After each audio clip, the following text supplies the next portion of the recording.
The latest LEGO Ideas set was revealed, and it's another classic comic one, like the last one that was revealed, but this is the first ever LEGO Tintin set.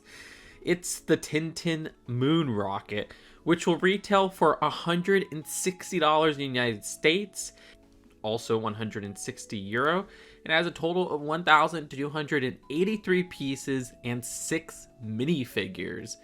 This rocket is freaking massive. I mean, the height compared to the minifigures, apparently it's 19.5 inches high, which is crazy.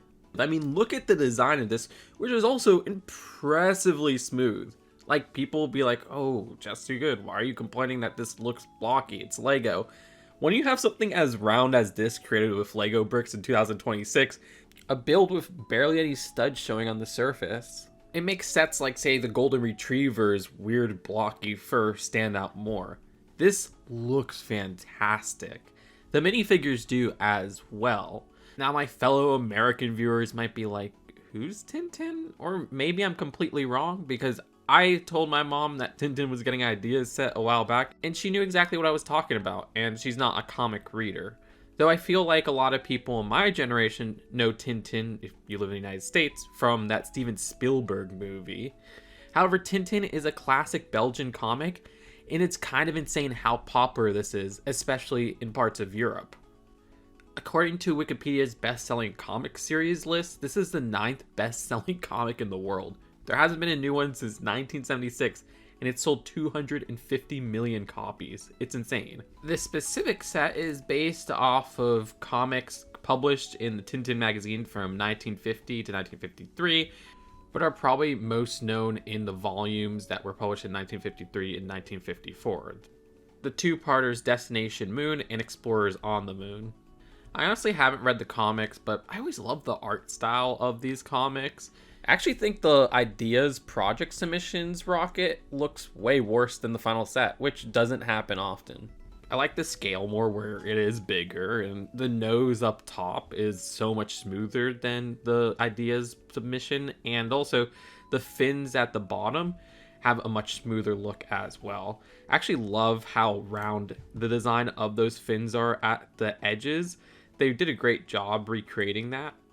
Now, if you're hoping for an interior, most of this does not have an interior, which I do feel like there should have been more of an interior here. However, you do have a command part up top where that cone does open up, and it reveals a small little dashboard of controls, which are seemingly all stickered, even though this has no stickers on the exterior. The design could barely fit a minifigure in there, so yeah, I wish there was interior space to fit the minifigures in here and other parts, but at least there's something there. Yeah, this is an existing print if you're wondering. The minifigures, though, they went hard on the minifigures, but also there's a big problem with the minifigures. First off, let's admire them. Absolutely love how we get a completely new hairpiece for Tintin. That is a mold that can be used for so many different characters. For some reason, I instantly thought of the kid from Meet the Robinsons. I don't know why. Get that in black, though. And then Ace Ventura. It's very close to some other existing hairpieces, but it's not an existing hairpiece. The face print also does that great job of Lego-fying a stylized design. In the comics, some characters have pupils and some don't, and in the minifigures, all of them have pupils, and I think they all look faithful as a recreation of these characters in modern Lego minifigure form. I also love Tintin's just incredibly generic face print that is almost like a midpoint between a generic pupiled Lego minifigure face and the classic smiley Lego minifigure face. Great torso and leg printing, though you do get that, 5 times in this set. Love the build that's attached at the neck at the back, which is a little brick build. Nice roundness at the sides there, and antenna up top. My second favorite minifigure is easily Snowy, which is Tintin's dog. They have a completely new piece for Snowy, and to me it looks like maybe the headpiece is removable from the body. I wouldn't be surprised if it's not, but I'm getting vibes of like Crypto and Scooby-Doo, where it looks like the body is one piece and then maybe it has like a peg connection there. If it is, I can't wait to put that minifigure head on a Lego Friends mini doll. Regardless, the design of this has one problem with Snowy. there's no fishbowl piece. In the comics, he has an actual helmet, and it makes sense that he would have a helmet if they're on space, you know, because, like, Snowy needs to survive, dang it. I like the attachment at the back there, so I guess the spacesuit has a stud up top, like other Lego dogs. And the fishbowl helmet is Sandy's fishbowl helmet, which I look at the set and I think of Sandy's rocket, which is one of my favorite Lego sets. That one's from 2008. It was $30. It does have a good height for a $30 set, but yeah, if this was released nowadays, it'd be like 60 or something like that. For the other characters, though, you have Captain Haddock, which, again, great recreation of the style of the comic while mixing a Lego flair with the pupils and everything there. Love the expression we have going on there. Professor Calculus, who has a reissue of the George Costanza, Kevin Malone bold top side hair design piece. However, it seems like this one doesn't have the hair at the top, so technically it's an exclusive version.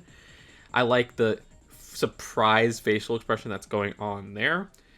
And then you have the twins, Thomson and Thompson, which it's a great little detail that the design of these actually have different face prints, even though they have the same expressions, which is seemingly fitting for the characters. Just look at how the mustache is a little bit different. That goes above and beyond for Lego. I appreciate that. I thought they would cheap out or something like that. Apparently, the green hair is directly from this comic. Like, they take a concoction that gives them that. I'm more used to seeing them with the bowler hat pieces, but it's great to get that green Joker hair from a discontinued CMF. Aside from Professor Calculus, all the characters have alternate facial expressions, which look great. You have a surprise look for Tintin, an angry look for Professor Haddock, and then for the twins, their default look, which is pretty great. One thing I forgot to mention with the twins is that I wish we got a different cane for them, because, yeah, their canes are more angled. I'm not saying crowbar piece, maybe like candy cane piece, which I saw suggested in the thread. Oh, and more things with the minifigures. I love how there's even printing down to the feet for them.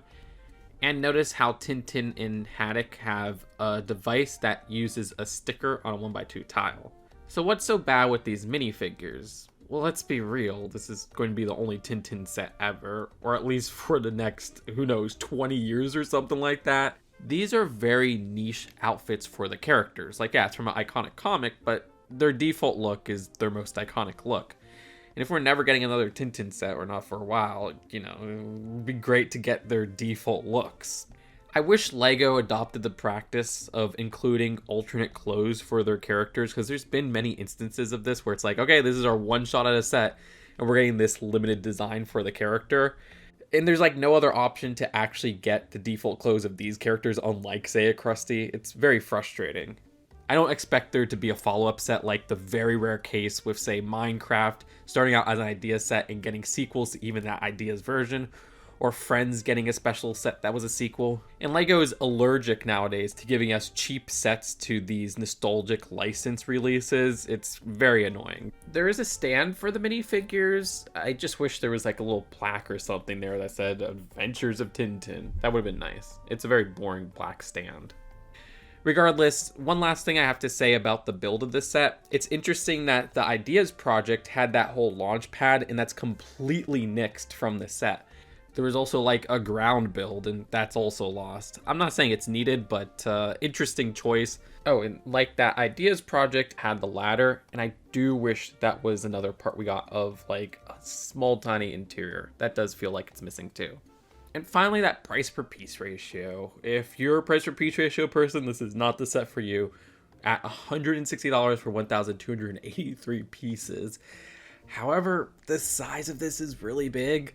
This looks like a set that would be like $140 to $150, so yeah, I actually don't mind the price. Will I be getting this? No, because I'm just not a fan of Tintin to the extent of wanting to fork over that much money.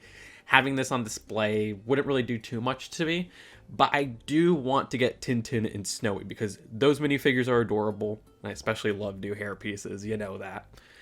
So let me know what you think of this set in the comments below. If you're a Tintin fan, are there any particular things that I may have missed in here?